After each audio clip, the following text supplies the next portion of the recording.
اعوذ باللہ من الشیطان الرجیم بسم اللہ الرحمن الرحیم وَكُلَّ إِنسَانٍ أَلْزَمْنَاهُ طَائِرَهُ فِي عُنُقِهِ وَنُخْرِجُ لَهُ يَوْمَ الْقِيَامَةِ كِتَابًا يَلْقَاهُ مَنشُورًا صدق اللہ العظیم۔ وَكُلَّ إِنسَانٍ أَلْزَمْنَاهُ طَائِرَهُ فِي عُنُقِهِ، اور ہر شخص کے عمل کا انجام ہم نے اس کے گلے میں ڈال دیا ہے۔ وَنُخْرِجُ لَهُ يَوْمَ الْقِيَامَةِ، اور ہم اس کو نکالیں گے قیامت کے دن کتاباً، ایک تحریر کی شکل میں، يَلْقَاهُ مَنشُورًا، جو اس کو ملے گا کھلا ہوا، منشورا کھلا ہوا ملے گا۔ اقرأ کتابک، اس سے کہا جائے گا کہ اپنا اعمال نامہ خود پڑھ لو۔ کفا بنفسی کا، کافی ہو بنفسی کا اپنے لیے، الیوم آج، علیک حسیبا حساب لینے کے لیے۔ اللہ تبارک و تعالی نے اس دنیا میں انسان کو بھیجا تو اس کی مکمل رہنمائی بھی فرمائی، اس کو بتا دیا اچھا برا کیا ہے، حلال حرام کیا ہے، جائز ناجائز کیا ہے۔ اب انسان جو عمل بھی کرتا ہے، دائیں بائیں بیٹھے فرشتے، جیسا کہ قرآن پاک میں آتا ہے، اذ یتلقی المتلقیان، دائیں بائیں بیٹھے فرشتے اس کے اعمال کو لکھتے ہیں۔ جو بات بھی یہ کرتا ہے، ما یلفظ من قول الا لدیہ رقیب عتید، اس پر ایک نگہبان مقرر ہو جاتا ہے جو لکھتا ہے کہ یہ بات کیوں کی ہے، کیا مقصد ہے، کسی پر الزام تو نہیں، جھوٹ تو نہیں، غیبت تو نہیں۔ اسی طرح سے اگر اچھی باتیں ہیں تو وہ بھی، تو گویا ہر عمل، ہر بات اس کی محفوظ کی جا رہی ہے۔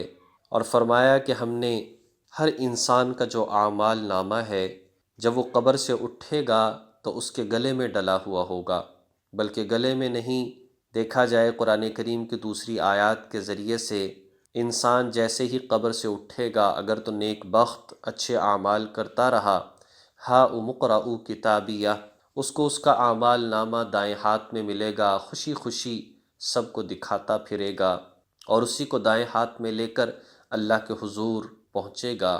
اور جو شخص بدبخت ہوگا، برا ہوگا، یا لیتنی لم اوت کتابیہ، بائیں ہاتھ میں اس کا اعمال نامہ ملے گا اور کہے گا کہ کاش مجھے یہ ملتا ہی نہ، اس لیے کہ بائیں ہاتھ میں ملنا ناکامی کی دلیل ہوگی۔ جب اللہ کے حضور پہنچے گا تو سب کو پتہ چلے گا کہ یہ شخص ناکام ہو چکا ہے، اس کا اعمال نامہ بائیں ہاتھ میں ہے۔ اس وقت انکار بھی کرے گا تو کوئی فائدہ نہیں ہوگا۔ غرض ہر عمل اس کا محفوظ کیا جا رہا ہے۔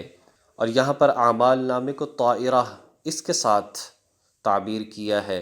طائرہ ویسے پرندے کو کہا جاتا ہے، لیکن اصل میں بات یہ تھی کہ عرب میں لوگ صبح صبح نکلتے، کوئی سفر کرنا ہوتا، کوئی کام کرنا ہوتا تو درخت کو زور سے ہلاتے۔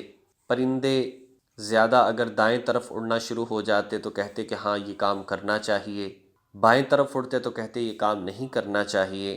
تو گویا کہ دائیں طرف والے کو اچھا سمجھتے اور بائیں ہاتھ میں ملے تو اس کو برا سمجھتے۔ بالکل اسی طریقے سے یہاں بھی اعمال نامے کو طائرہ سے تعبیر کیا کہ وہ دائیں ہاتھ میں ملے گا تو اس کو وہ کامیابی کی دلیل ہوگی، اور بائیں میں ملے گا تو یہ ناکامی کی دلیل ہوگی۔ اور ہر شخص اپنے اعمال نامے کو لے کر اللہ کے حضور پہنچے گا۔ اور احادیث میں آتا ہے کہ جو شخص پڑھنا نہیں جانتا ہوگا وہ بھی وہاں پر پڑھ سکے گا، اور اللہ فرمائیں گے کہ پڑھو اپنا اعمال نامہ۔ وہ شخص پڑھے گا، اللہ فرمائے گا دیکھو اس میں کہیں فرشتے نے غلط تو نہیں لکھا، ظلم تو نہیں کیا، تو پڑھتا چلا جائے گا، اور ظاہر ہے کہ وہ بالکل صحیح ہوگا، اس لیے نہ انکار کر سکے گا اور نہ ہی اس وقت توبہ قابل قبول ہوگی۔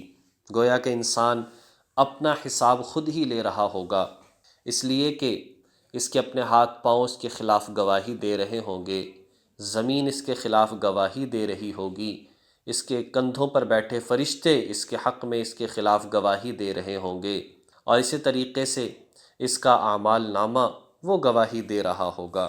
من اہتدی فانما یہتدی لنفسہ، جو شخص سیدھی راہ پر چلتا ہے تو وہ خود اپنے فائدے کے لیے چلتا ہے۔ من اہتدی، جو شخص چلتا ہے سیدھے راستے کی طرف، فانما یہتدی لنفسہ، تو وہ اپنے ہی فائدے کے لیے چلتا ہے۔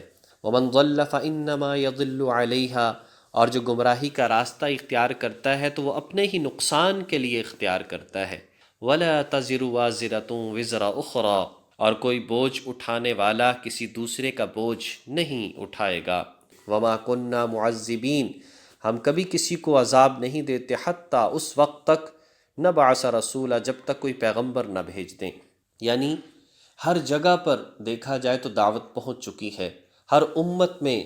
وَإِن مِّنْ أُمَّةٍ إِلَّا خَلَا فِيهَا نَذِيرٌ، ہر امت میں کوئی نہ کوئی سمجھانے کے لیے اللہ پاک نے بھیجا۔ بالفرض اگر دیکھا جائے کہیں پر کوئی شخص جو پہاڑوں میں پیدا ہوا وہیں پر رہا، کوئی بات نہیں پہنچی، کہیں جا نہیں سکا، تو اس کے لیے بھی یہ بات لازم ہے کہ وہ اللہ کی وحدانیت کی گواہی دے۔ باقی مسائل نہ صحیح، کم از کم کائنات کو دیکھ کر، نظام کو دیکھ کر، اپنی تخلیق پیدائش کو دیکھ کر یہ بات تو انسان کے سمجھ میں آتی ہے کہ اللہ کی ذات ایک ہے، کوئی ذات ہے جس نے مجھے پیدا کیا ہے، اور وہ ایک ہی ہے، تنہا ہے۔ یہ بات تو آنی چاہیے، فطرت کی بات ہے۔ حدیث میں بھی آتا ہے کہ انسان فطرت اسلام پر پیدا ہوتا ہے۔ فَأَبَوَاهُ يُهَوِّدَانِهِ وَيُنَصِّرَانِهِ، بعد کے حالات و واقعات لوگ اس کو یہودی نصرانی بناتے ہیں۔ تو بہرحال ہمیں اس ساری بات سے یہ سمجھ میں آتا ہے کہ انسان کا ہر عمل محفوظ کیا جا رہا ہے، ہر بات محفوظ کی جا رہی ہے۔ کامیاب ترین انسان وہ ہے جو اس وقت کو غنیمت جانے، عمل کرے تو یہ سوچ کر کرے کہ آخرت میں جواب دے سکتا ہوں، بات کرے تو یہ سوچ کر کرے آخرت میں جواب دے سکتا ہوں۔ اس بات کو سامنے رکھے گا تو کبھی غلط نہیں کرے گا، غلط نہیں کہے گا، الزام نہیں لگائے گا، اور اگر اس بات کو بھلا دیا تو دائمی اور ہمیشہ کا نقصان ہوگا۔ اللہ جل شانہ ہمیں ان تمام باتوں کو سمجھ کر عمل کرنے کی توفیق نصیب فرمائے۔ وآخر دعوانا ان الحمد للہ رب العالمین۔